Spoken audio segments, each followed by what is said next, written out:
Well, this is Ollie, aka the Candyman Lyft driver. So, just kind of wanted to shoot out a little video for those of you that are just starting out and interested in driving for Lyft.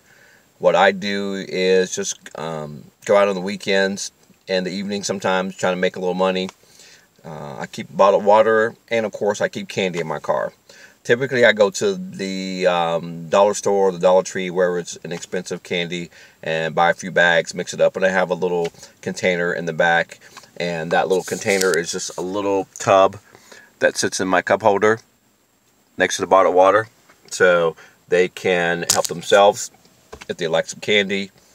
Usually, I'm always picking up little candy wrappers in the car because people indulge quite a bit in the candy.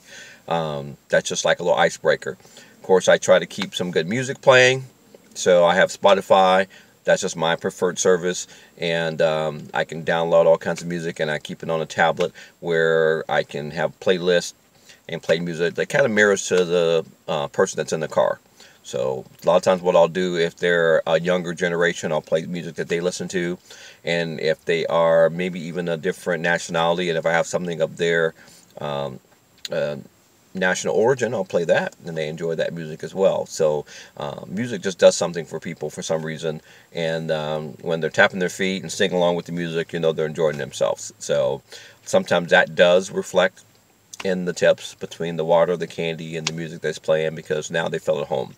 You know, basically, Lyft to me is just an extension of your circle of friends that have a car that can take you somewhere. So if you need a ride, Lyft is a good way to get there.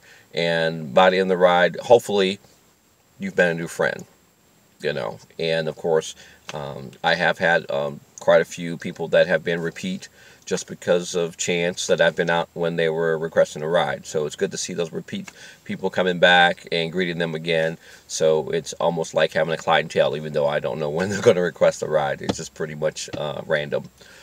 The other tip is, you know, you want to try not to do a lot of driving around and roaming the streets and burning gas. Obviously, gas prices are always, you know, out of range sometimes. So I just try to be patient and just kind of sit still for a while, unless I need to get to an area that really is hopping with people. Here in Indy, we've got a few bar areas that are really good and lucrative for picking up people, as well as downtown. So sometimes I try to work those areas when the bars are closing and get money, because a lot of times the rates will go up, and then thus that transpires more money in. They're not always going very far, so those kind of help you get those rides in for your power bonuses.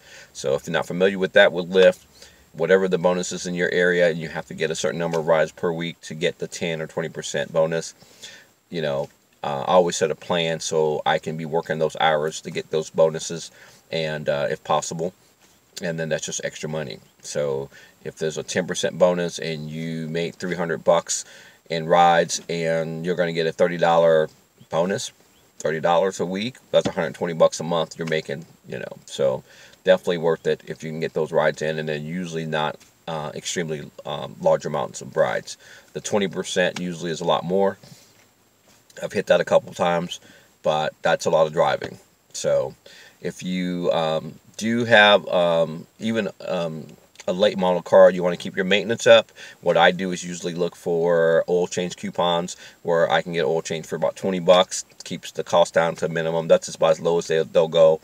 And then of course, trying to find cheap gas using my Gas Buddy app.